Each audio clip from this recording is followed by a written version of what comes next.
Welcome to Viewlittle, the podcast where we watch 2020's seventh highest grossing film, Dolittle, once a week and talk about it. I'm Frank. I'm Finn. And we're back with week 16. We're back. Nobody told me there'd be a dragon. This was an interesting watch. We watched it in Spanish. We did watch it in Spanish. And honestly, I'm excited to watch it in Spanish some more. So yeah, I think it was a pretty good watch today. I'm still really sleepy, but I was awake the entire time. Yeah, it was fun to anticipate the introduction of each new character and see how they took the voice acting for them in Spanish. So that kept me paying attention, at least. For the most part, it was the same. Yeah, there were a lot of similarities. The most interesting thing to me, I think, was that the villains were played way more straight. Like, Moodfly wasn't so flamboyant. Yeah, boisterous. I'm assuming that they're saying the same things, though, right? We didn't have subtitles. Yeah. Like, from what I know, the lines all felt pretty much the same. But yeah, he was a lot more menacing, which was different. Yeah, which didn't really fit with Michael Sheen's screen presence. It sort of made a weird juxtaposition. Then also, like, Dolittle was much, much better because of the accent. Like, yeah, the Welsh accent was gone, and he worked so much better. Yeah, he really did. The movie itself felt like it worked better because the main character wasn't so frustrating. I think part of it is like Dolittle was also played a lot straight. Yeah, that's straight. true. So I feel like having the main character who's played straight works just better for this kind of movie. And he had some, it's still the same movie. There's still silly scenes, but it's not like because of the accent silly. Great point. The way that I was feeling coming into this week, and I think we said the same thing last week too, when we were just talking, I don't remember watching it a week ago. Yeah, do you feel the same way? Like, it's coming in previously through March Madness and everything, it was like chore level. Like, oh God, we have to do this again. But now I've hit a space where I think that my mind and my body are correcting themselves to protect me from this. Like, I don't remember watching it last week. I no longer. It's like, this isn't so much a protection thing, but more like a routine thing, where when you walk around your neighborhood over and over again and you don't notice something like your neighbor's painting their house, like, that's the sort of thing that my mind is correcting right now, where it's just become such a regular point of my existence that I no longer realize that I'm watching Dolittle once a week. That's really funny. For me, I feel like I've been really busy, so after this I go do stuff and then I instantly forget that I was here, and then That's I come fair. back and it feels like it's been like 2 weeks. I was wondering if part of it might be that we're out of the gloom of winter now too. So it's like the world is more refreshing outside. It's like it's green and there's flowering trees and it's not permanent cloud of Dolittle hanging over. If we start watching Dolittle at 10 in the morning, it's not going to be dark by the time I by the leave. time we leave, yeah. Exactly. The sun's out longer. Yeah. Just a better Dolittle. So if anyone is planning on watching Dolittle multiple times, maybe save it for the warmer months. Save it. Maybe just save it. Just keep pushing that plan back. Keep waiting. Keep waiting as long as you can. Another thing about the Spanish movie we should talk about. We've talked about this before. Is there's a lot of ADR. There is, and when the whole movie's ADR'd because they're dubbing over it, it's very funny to see how many characters are speaking with their back to the camera or like their mouths are obscured. And it's just wild to me, like how seamlessly the dub just fits in over like half the movie. There are so few moments of a character actually speaking on camera when it comes right down to it. So much of this movie is spoken lines in the middle of other actions. I think it's around like 30 or 40% of the movie is you could just ADR over and it would be seamless. And that's just wild. And I'm not like including the animals because like obviously they don't really count. Right. But it's just so the other nuts. thing with watching it today in Spanish, it felt like the audio mix was better. Like in terms of the ADR lines and I mean Doolittle's entire performance. Yeah. It seemed like the audio fit in the movie more comfortably. Yeah, I think I have the reason behind that. When the whole movie's ADR'd, then it doesn't seem so weird. Like there are none of these like take you out of the movie moments. Out of like the mix isn't. It's consistent. Yeah, the mix is always consistent because it's all ADR'd. That makes sense. Dolittle, it's not. Like all the ADR'd stuff, you could easily tell from just hearing it. Yeah, and then also the sound mixing was a little weird because of the sound effects were so loud and compared, which was really fun. Yeah, they're kind of shocking. They're really funny, actually. They stood out a lot more. The ball scene. They're like kind of softly talking. And I heard you brought something for us today. Did. I've been doing some thinking, and now that we've finished our complete retelling, I have something that I'd like to do. And that's that I want to rewrite, in particular, the Dragon Island. I wanted to get rid of this colonoscopy. I wanted to get rid of the impacted bowels because to me, it really doesn't work. I gave myself some stipulations where I had to change as little as possible to the movie to make this change. So much of it. It's a different disorder. Basically, yes. And had to keep as much as possible. So like, as much as I desperately want to not make the queen on her deathbed from poison, I had to leave that in. I didn't change any of that. So instead, it's just like they have to express the dragon's anal glands. It is a gland. No, so what I was thinking, I'll see if you could guess it. I think I can give you one clue. Lady Rose gives Stubbins a handkerchief. Oh, okay. I was still on the enema part. Okay. Stubbins has a handkerchief. Stubbins gets this handkerchief that's in the movie. Yeah. And that's made to seem like it's kind of like a character building moment for Stubbins. Yeah. But then nothing ever really swings from that. I mean, like, he's told that he never gives up, right? An hour and 12 minutes later, he gets a kiss from her, and that's the payoff. It's just that Lady Rose is completely taken out of the movie. Yeah, but this would make it more... Okay. This would make that interaction more important. Gotcha. And it would also, in thinking about the movie, most of the characters and their arcs get resolved in Monteverde. You're right. So like Chi-Chi and all the animals, that's all pretty much wrapped up. Pumpkin and Yoshi, Chi-Chi, anyone who had anything, sort of Dolittle and Razuli, like that's pretty much tied up. Some of the resolutions aren't very good, but yeah, I'd say they all tie up. But Stubbins doesn't really have that moment. Well, he gets it at the end of the movie. That's his time. But it's not really like his time was literally, it's just being able to slide for 15 seconds, which isn't anything that's like... Okay, but he does get his moments in Monteverde as well. He like courageously runs through the city. He like steals the journal twice. Like he has his moments, and then he saves the queen in the end. That's like the resolution, right? Like I think his arc is the most... He doesn't give up, right? He doesn't give up. And like Doolittle's arc ends once they get the Eden fruit. Yes.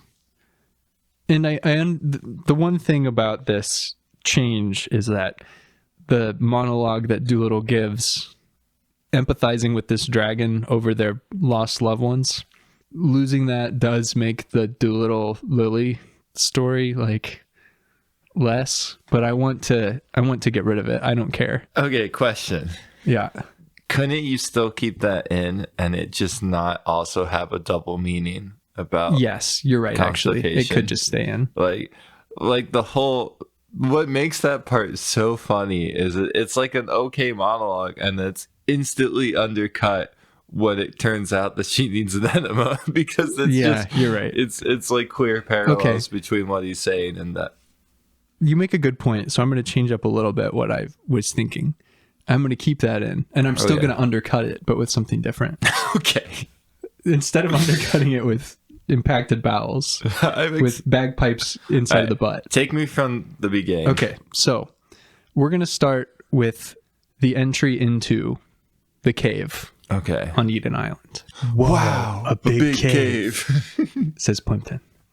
Was it Plimpton? I thought it was Kevin. We should have listened today because the Spanish would have been more obvious, actually. Yeah, we had an argument about it this time. We still don't know. Yeah. I'm pretty sure it's Plimpton. We'll listen to the French next time. I won't pay attention for it. Okay, so they enter into the cave. As they're going through the cave, what is it that they see? Piles of bones from people and armor. The stuff that was pulled out of the dragon in the normal movie. So this time it's just people, right? Who've been burnt to a crisp. Okay. The ashes, piles of ash and bone. Right. So it's still like a scary, menacing dragon. Okay, so so instead of surprising you with the dragon, you know that something like a dragon is. I hadn't thought about that. The dragon was so little of a surprise to me because of the trailer. Right. That I hadn't considered the dragon reveal being a surprise to anyone before. Yeah, well, there were two trailers. There's the trailer that was without the dragon. Without the dragon. And then there's a trailer that's with exactly the same, except they had a teaser at the end. Well, at the very Nobody beginning. told me there'd be a dragon. Yeah. But yeah, it's supposed to be a surprise. That's a good point. Okay, so you don't know that they've been burnt by a dragon. You're right, you just find right. skeletons, right? Okay, so it's like, wow, these people came to this place and something killed them. Okay. And they're all like sitting and facing the same direction. As the animals creep through, they're like looking at the sight lines of these skeletons, figuring out what they were looking at and where they were going. Out comes Moodfly and the British, just as before. So that's this part's all the same. Oh, wow. There's the man who wants us dead.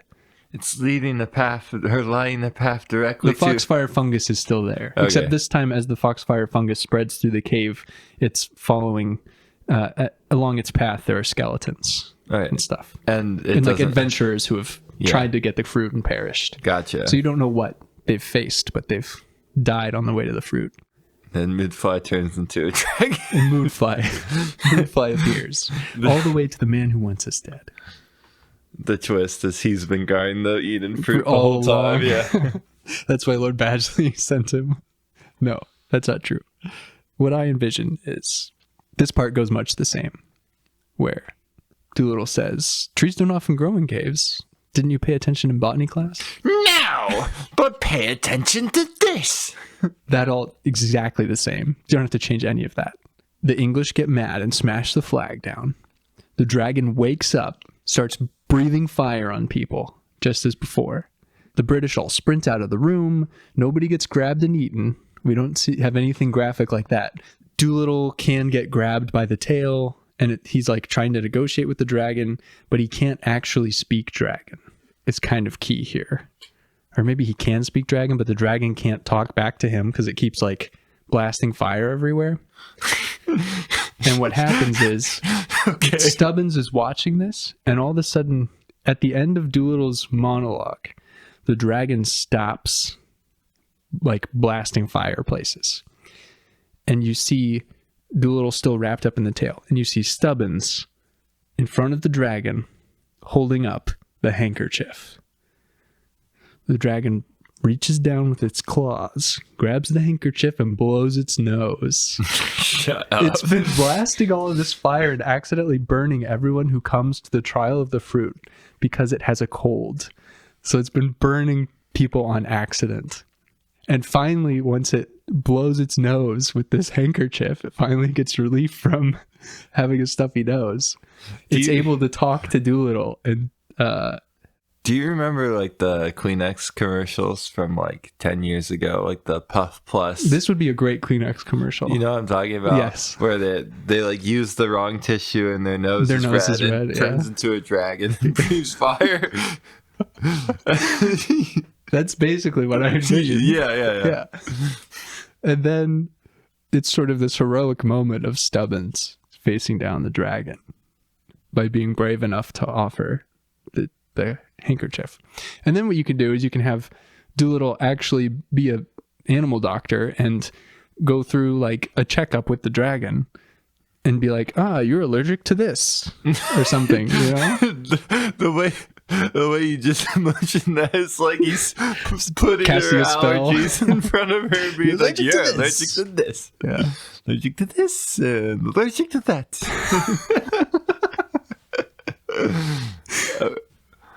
Okay. Anyway, that's my vision, is that you make it kid-friendly instead of gross.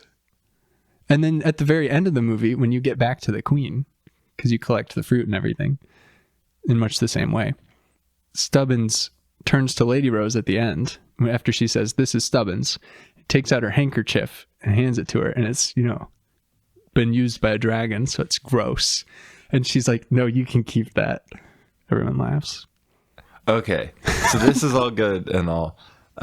My biggest issue is we're going to need to replace the two rips because we got to stay at the two. The rip threshold, the RPM still has to be 2. So where do you put those in the movie? So what happens is the studio executives are like, okay, they accept this rewrite, but this is a kids movie and you need farts in it. We got to punch it up still. So we need some rips in here. Where are we putting them?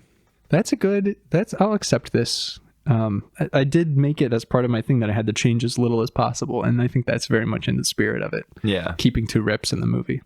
So I think where you would put them. Oh, I got it. I mean, I feel like what you're going to say, right, is the mice scene is where you put 1. No. Okay, we're still at the dragon scene. Oh, you still want with the dragon? Yeah. She sneezes and farts at the same time. That's the one.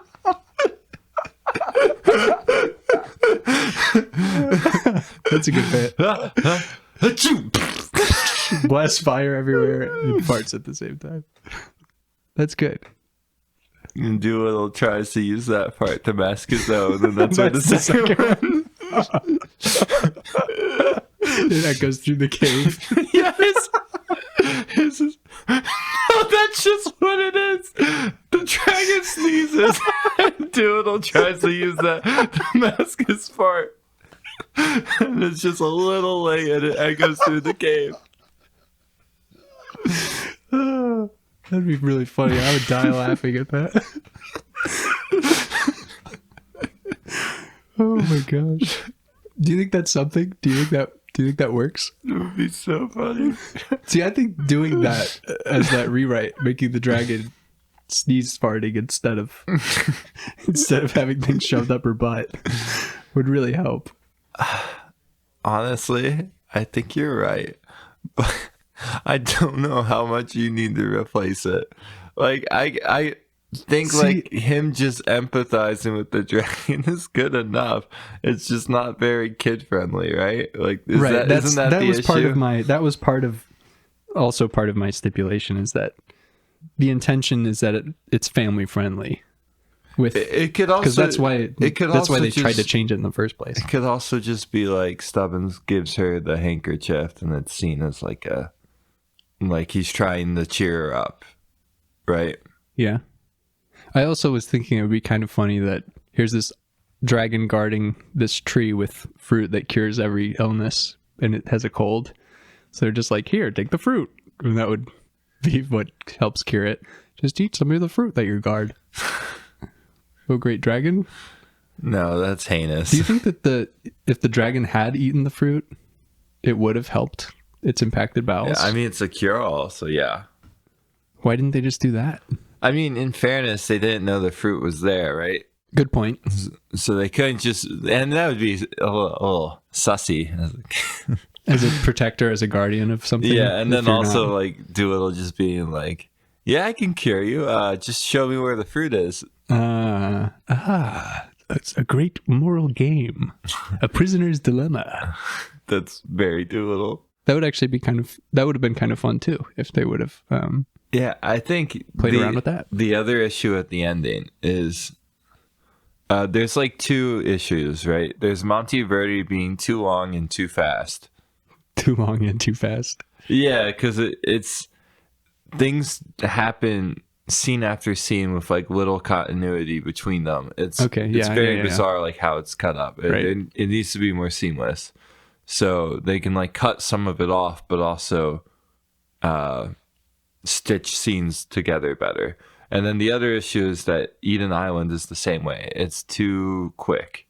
They get there and not much happens. Like once the dragon, and the journey there could be completely cut out, honestly. Honestly, I think the dragon fight scene is unnecessary too. Right. It makes her be intimidating. It kind of makes the threat. I guess that's true. I think what I would change is instead of Stubbins being caught at the dock with the journal, is he gives it to Dolittle beforehand. Like they're still heading towards the dock, but he gives him the journal and he like flips through it.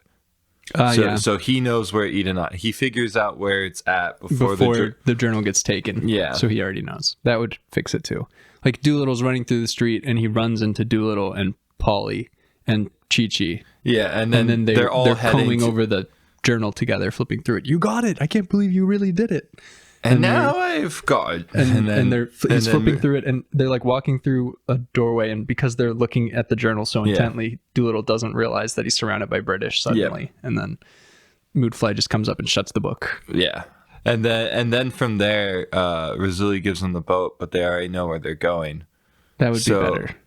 You could do you can either skip the montage entirely, or you could make it into something else, like them repairing the boat or building a whale device. Yeah.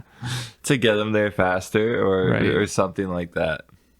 That is a fatal flaw, that rickety boat, because they would be going so much slower without having sails that are in working order, or a whale to pull them, or a way to call whales, or and the idea that they could catch up is ridiculous because they don't have a boat. They get a boat, but it wouldn't be able to sail as fast, and then those boats just don't go as fast as the metal ones, right?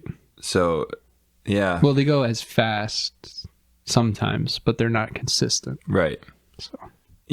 So that, I think the whole transition needs to be changed. Yeah, there's a lot I would love to change. I was thinking that if there was a way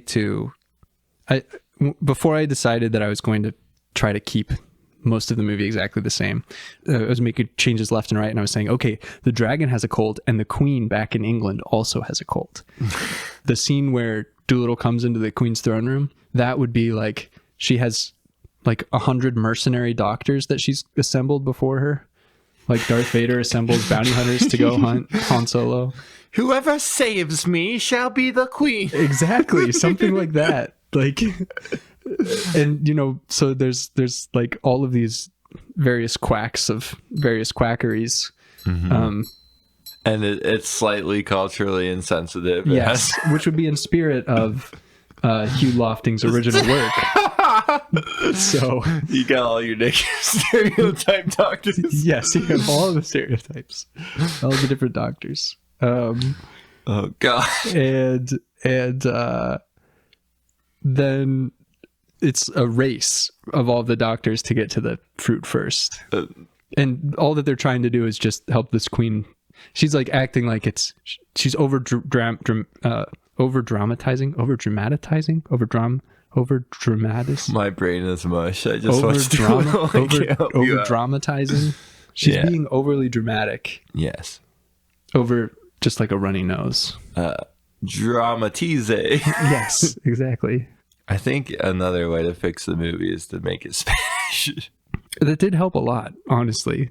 But yeah, I mean, I do think you're onto something. I think the last scene, I think the reason why you want to take out the dragon enema is because it's gross. It doesn't belong in a kids movie. Yes, but exactly. Yes, absolutely. I think, and it doesn't belong in an action movie or an adventure movie. I think it belongs in an action. Fast and Furious 10. The conclusion is they have to give a car enema. They magic school bus down to drive through someone's intestines. But there's a blockage. Fantastic Voyage, but it's Fast and Furious. Fantastic. Oh my gosh. Fastastic. That would rule so hard. I want this. They should hire me for Fast 11. Would it be like a regular sequential one, or would it be a spin-off, sort of like Hobbs and Shaw? Oh, I was thinking sequential, but because I mean, I know that they drove cars in space and stuff recently, but I wonder if shrinking cars down and driving through an intestine is too much for the regular Fast franchise, if it needs to be a spin-off. I don't think so. I think if anything, that's where it's heading. I think with Fast 15, that's gonna be they're gonna be driving planes. We're way off topic now, but you know how there's rumors that George Lucas wanted his Star Wars sequels to be like shrinking down to the microbial level and going inside people's midi-chlorians and stuff. So I think that maybe that is the end of all franchises, where the endpoint is eventually you will shrink to the microbial level. Yeah, I think there's 3 places you can go. You can go deep into the ocean, you can go into space, or you can go tiny. To the microbial level. Star Wars is already done. That's what Marvel's doing, right? Star Wars goes deep into the ocean in Naboo. Yeah. So they did that in the prequels. They went deep into space in the originals. Mm-hmm. And so the sequels should have been to the microbial level. And they didn't get that because George sold out. Oh, that's rules so hard. What were you just about to say? You had another good point. Oh, the Marvel movies. That's what they're doing. Yeah, the Quantumanium. Yeah, that's going deep to the microbial level. I haven't seen it, but... And they go deep into the ocean with the new Wakanda movie. Yeah, they do. So, and they go down to space with... Guards. Yeah. Yeah. That's where you could go. Those are the extremes. Yeah, but anyway, bringing it back to Fast and Furious.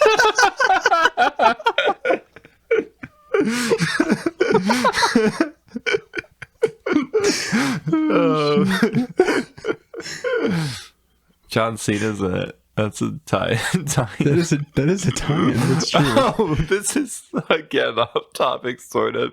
This one relates to Dolittle. So Frank brought up that sometimes Antonio Banderas voices himself in Spanish dubs. Yes. So I looked up the cast, and the dragon is Michelle Rodriguez.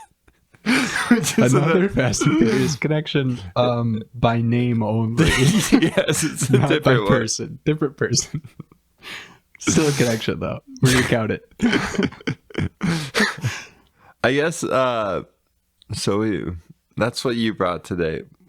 One thing I was thinking about the entire time we were watching the movie is how much playing it straight, like a straight villain, mm-hmm. or the straight hero works. Dolittle being less quirky or Moonfly being toned back.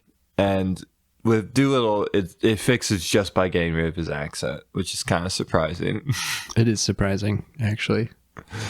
But it did. I'm sort of excited to watch it in French now to see if it still holds up in the same way, where it works better if it's a cohesive Dolittle performance.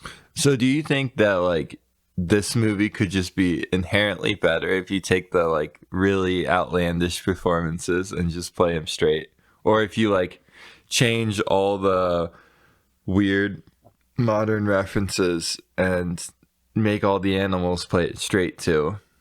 It's interesting. Which then puts us back to the original movie, probably more in line with, because you want to have a sense of both for a movie like this, right? I think so. I think that I think that you need that counterbalance of serious and silly. I don't think that the way, like, if you're going to keep it a talking animal family adventure movie that you want as a studio, from the studio perspective, right? Like, personally, I would love an incredibly serious talking animal subtitled only movie. Yeah. Right? Where, like, the animals just make animal sounds the entire time. But I understand why, if they're making it for a general audience, they're too scared to do that because they're cowards. So from the studio perspective of you're making a summer popcorn blockbuster movie that's going to gross 7th highest for the year. Yeah. I think that you need the silly. Okay. Juxtaposed with something more grounding. And I think that in this case, Dolittle should have been the grounding force. Yeah, I agree. I think Dolittle should have been more grounded. Chi-Chi should have not been. The alternative is that if you're going to make Dolittle into like a Jack Sparrow extreme of silly, everyone else needs to be grounded. Yeah. Which works in like Pirates of the Caribbean. Yeah, and that's actually, you can make him more heroic. You could do all these things to like make him more fun as a character, because he's really kind of sucks. He does. You're right. And that's the part is I'm never really sold that he's a hero. Like, he's the heroic character because he's just so goofy and inept at times that it's just, which works for a character like Jack Sparrow because it sort of spins into this myth also, and mystery. And and the way it works for him is he's not inept. It's just like seemingly the way he goes about it is just he's seemingly inept, but he's quite good at all the things he's doing, whereas Dolittle is not very good at a lot of things. Yeah, that's fair. I do think we're onto something with that comparison, that I think that they were trying to do like a Jack Sparrow kind of thing. Then make Moodfly into the villain. Like, don't like make him more villainous. Like, take away the silliness of him. Another way you could fix this movie is by slamming in more characters. You could just pump more characters into it. I think we need the APM has to be animals per minute. Pump it up. Yeah. Oh my goodness. This is another thing that's off topic that you're gonna have to stitch together later. Chi-Chi was called Che-Che. Che-Che. Which was very fun. It was the only name pronunciation that was different. Right? James wasn't James. He wasn't? Was he Hummus? I think so. I only heard it once, and then they don't really say James. Paulie's the only one who says James. Yeah. Is that right? Yeah, I think so. I don't think Stubbins ever says his name. No, they like really avoid it. Dolittle might say, "Are you sure your head's in the right place, James?" Yeah, but it didn't. I don't think they said James in the movie. I think they avoided it. Yeah. You might be right. Which is pretty funny. We'll have to rewatch it in Spanish again. Double check. But yeah, Che-Che. Chi-Chi became Che-Che. And I was surprised that they didn't do something with a character like Lady Rose, where they would change her name to be Rose in Spanish. Senora Rose. Or just be Rose. Yeah. Senora Rose. Wouldn't that help audiences better? They said that. They said... No, they said Lady Rose. Did they say Lady Rose? Like it was her name. That's really funny. Yeah. So I thought that was kind of an interesting choice. And then Stubbins was still just Stubbins. Yeah, it was quite funny. Il est Stubbins. Any other final thoughts? No, I think I'm all spent, and I think you are too. Yeah. We're all used up. We are used up. You want to talk about Fast and the Furious? We're used up like Lady Rose's handkerchief that Stubbins gives to the dragon to blow her nose because she's allergic to something and accidentally sneezing fire on everyone who comes to see if they're worthy of the fruit. Dom, the president has a plot to colon. The president of the United States has a massive blockage in his colon. It was planted by terrorists.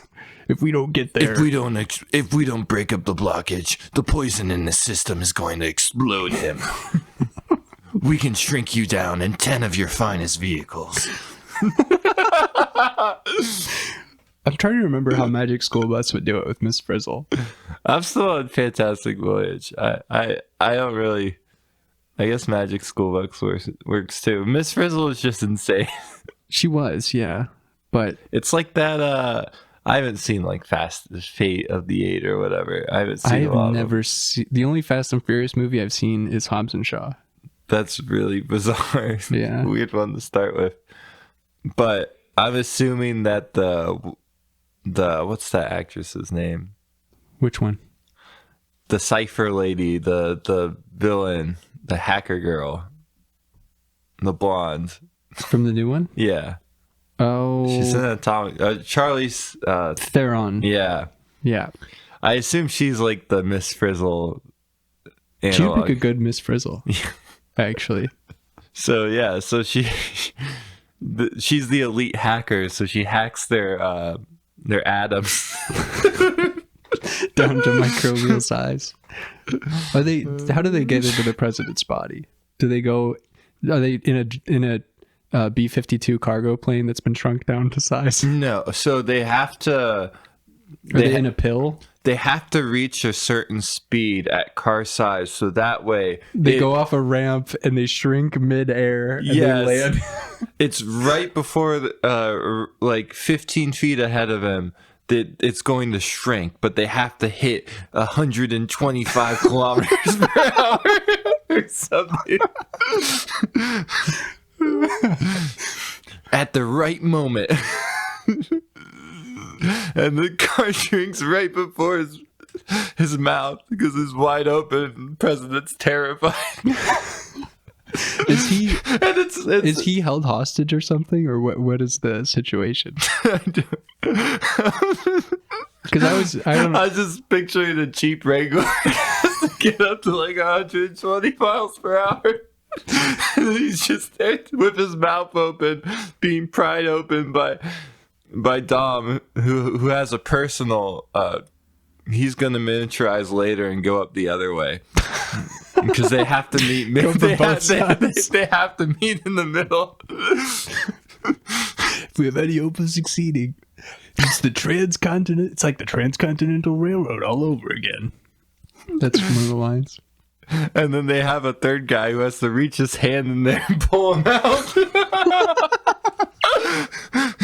Played by Robert Downey Jr. The Extraction. The Extraction team. The Extraction team. Where do I put this on my job? It's Hobbs. It's Hobbs who does it. It's The Rock who has to shove his arm up him. I'm assuming there are bad guys who have been shrunk down also, and they're inside of the president already. Yeah, right. They're building a blockage. Yeah. Sort of like a beaver dam type situation. They're using things that the president's eaten to... And then we can have Kevin Hart be the president, so they still that Rock. Rock Kevin Hart connection. Could have you picked someone with smaller arms? Oh, no. Well, you could say that we've gone off the deep end today. You could also say that we've gone into space today, or you can say that we've gone down to the microbial level. That's 3 possibilities. And our podcast will end up at one of them. What else have you been doing besides? I've been watching TV shows, but I haven't finished them, so I don't really feel like talking about them yet. What shows? The Mandalorian was one of them, and the finale just came out. It did. Didn't watch. I haven't watched it. Yeah, I'm like 3 episodes behind. That's fair. But my opinion on it is not very good right now, and so I want to finish it to see where they take it, so that way I can be like, I was right to have this opinion that it was not very good. That's fair. How about you? Got anything? Not really. I've been playing Elden Ring, just starting it, but I don't really have time to do it. And then, yeah, it's just been difficult. A new Dota patch came out yesterday. Is it a big one? Big changes? Yeah, they changed everything. Oh my gosh. You know Cars 3? Cars 3, nothing will ever be the same. Everything is different now? What is it? What's the line? What's the tagline? You're on the right. Like, that's close enough. But nothing will ever be the same. I said that to someone yesterday. I'm like, yeah, this is like Cars 3. And they're like, what are you talking about? What the heck? I'm glad that you instantly knew. Of course I instantly know. How am I not going to know that? It's Cars 3. Everybody should know. It's never going to be the same. Nothing will ever be the same. Nothing will ever be the same. Everything has changed. I'm gonna cry. But yeah, so I haven't been doing anything. Well, more Dolittle around the corner. Yeah, and you could say this is the Ides of Dolittle, right?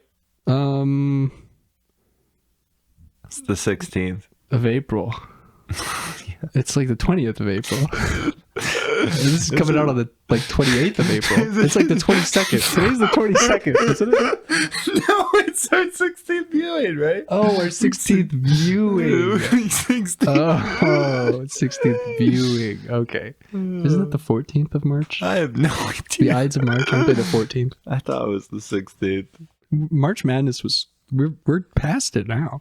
So I should have made that joke earlier. I've been waiting for that one, but... Yeah. Okay, take us out. Wait, first off, where can you find us? We are everywhere you can listen to podcasts. And if you have something Dolittle related that you'd like to share with us, shoot us an email to dr.viewlittle@gmail.com. That's drviewlittle@gmail.com. It's the 15th, by the way. It's not the 16th. That was close. The Ides of March are the 15th of March? Yeah. Is it the same every year? I think so. Oh, I didn't know it was the 15th. Anyway, what's our email? Did you already say that? I already said it. Okay. You can find us wherever you find podcasts. My name is Finn. Did we say if we enjoyed it and recommended it? We already did that kind of, didn't we? Do we want to do that still? Yeah, we could do that. Do you want to bring that back? We haven't done it for a while, but... So the last 3 weeks I've enjoyed it, and I recommend you watch it this week in Spanish if you get the chance. The last 2 weeks I've enjoyed it because I haven't remembered that I watched it a week ago. Yes. That's been a big change. So I have enjoyed it.